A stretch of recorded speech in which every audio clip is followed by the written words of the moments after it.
All right, everyone, welcome to Theology Thursday. Today, we're going to be taking a look at why the church should care about gaming. Now, this isn't an argument that I would have made 6 years ago when I was starting on my journey of taking a look at gaming in a Christian worldview. But I believe gaming has become something that's so influential that the church needs to take a look at it.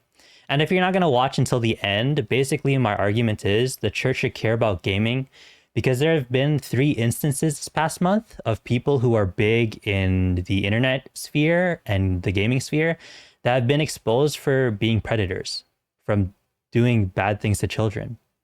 So why should we care as the church?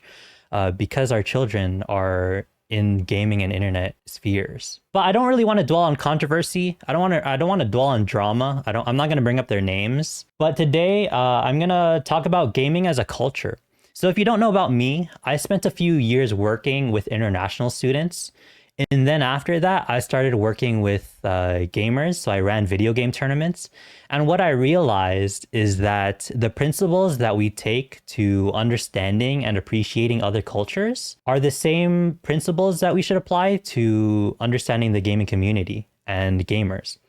Even going by the dictionary definition of what a gamer is, or what culture is, culture is defined as the customary beliefs, social forms, and material traits of a racial, religious, or social group. So when we as a church, we think of cross-cultural ministry, we usually think of it as one ethnic group to another, or one country to another. We don't really think of cross-cultural ministry as one social group to another. And I'm going to make the argument that we should treat ministry to the gaming community as cross-cultural ministry. And so to bring that point home, I want to talk about the development of gaming from the social perspective. So I'm going to write the word gaming, and I'm going to draw an arrow pointing down. So this is its development over time, okay?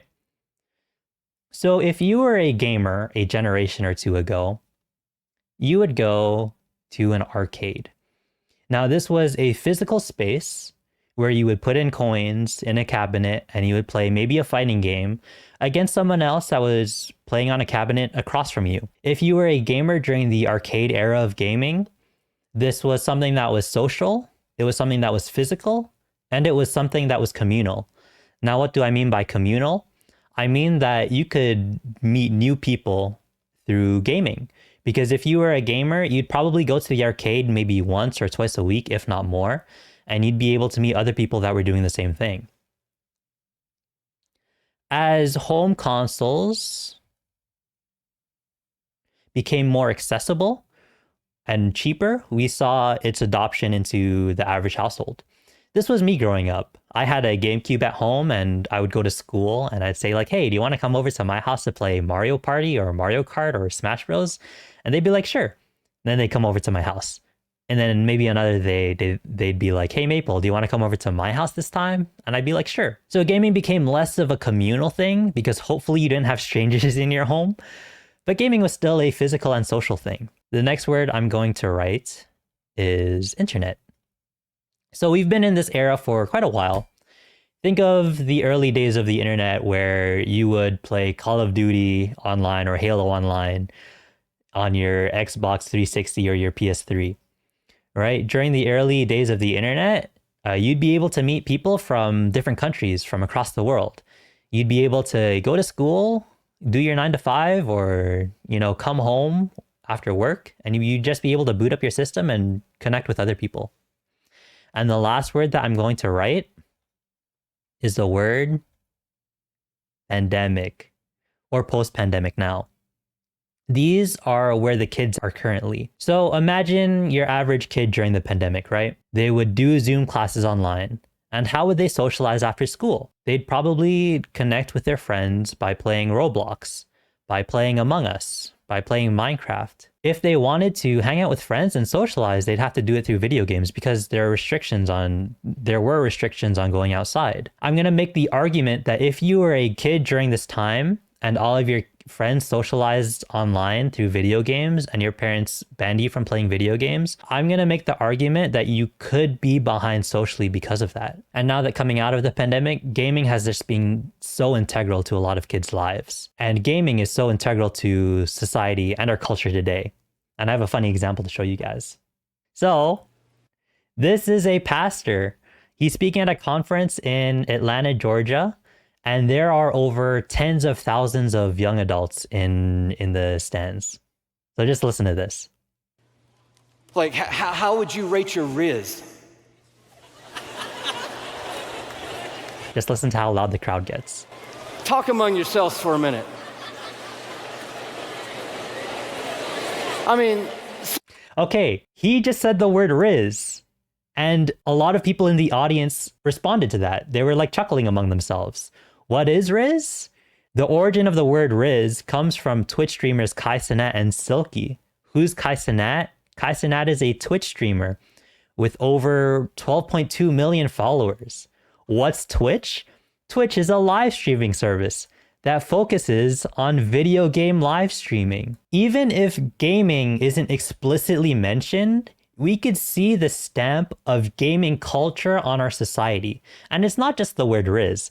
Talk to any kid, any Zoomer term or Gen Alpha term they bring up probably originates from the internet. So from internet culture and from gaming culture. That's the influence of gaming culture. Even if it's not gaming mentioned, we could see gaming influence culture. So one thing that I mentioned here is internet and gaming culture, right? When we look at the development of gaming as a social thing, we can see with each of the words that I've mentioned here, these different words signify different eras, and each of these different eras have their own culture behind gaming. So whereas gaming is more normal now, like most kids do it, and it's just like a thing that kids do, in the early days of gaming, like even up until like 5 or 10 years ago during this era, gamers were stereotyped as like sweaty, nerdy, smelly people, you know? But gaming culture has shifted. And we see that internet culture as well, when gaming was brought more on the internet. If I were to write internet culture here and gaming culture, maybe they intertwined a bit, but over time, there's more of an overlap.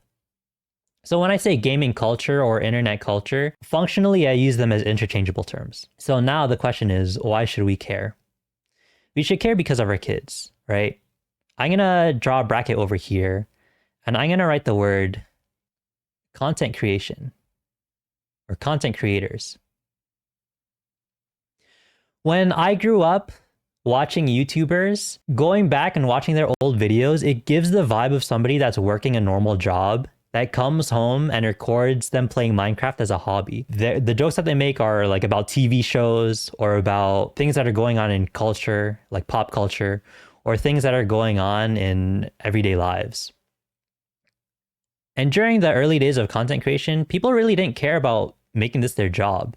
So I'm going to write the word pioneers here. And under it, I'm going to write the word oversaturation. Now, where are we with content creators now? We are in an oversaturated era. Talk to any kid at church. What do they want to be when they grow up? They want to be a streamer. They want to be a YouTuber. They want to make content. If you want to be big in the future, you're going to have to sacrifice something. Because if you're making one video a week, somebody's out there making 2 videos a week. And why does this matter?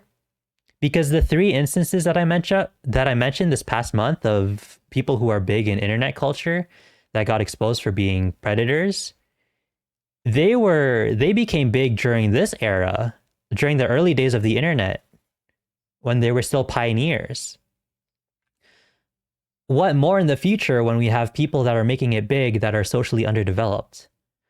I'm not really much of someone that's negative, but I'm unfortunately going to make the argument that we're going to see more of these instances in the future. And this is why we should care. This is why the church should at least consider looking at gaming from a Christian perspective and how the church should respond. And that's basically what I'm arguing for in this video. So what should we do?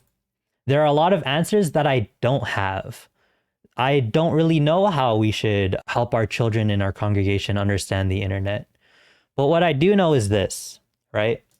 A lot of people that are watching currently, and like a lot of people that would fit under the demographic of people that would watch my videos, I would argue that you're spiritually mature in some way, because I'm making it to your algorithm. right? So if you're not looking, at least you're watching other videos that are like related to Christianity. And us growing up, we didn't really have anybody guiding us to how to navigate the internet. And there are a lot of negative consequences that we've gone through and have to suffer because of it, because there was nobody to guide us. We as Christians, and if you're a gamer or someone that's on the internet, you should try to develop a Christian understanding of the internet culture or gaming culture so that you can pour into the kids at your church. Because we know that God cares for kids. So we should try to care for them as well. Anyways, we're going to be doing that. My whole spiel is gaming and Christianity. So yeah, subscribe if you want to see more of that.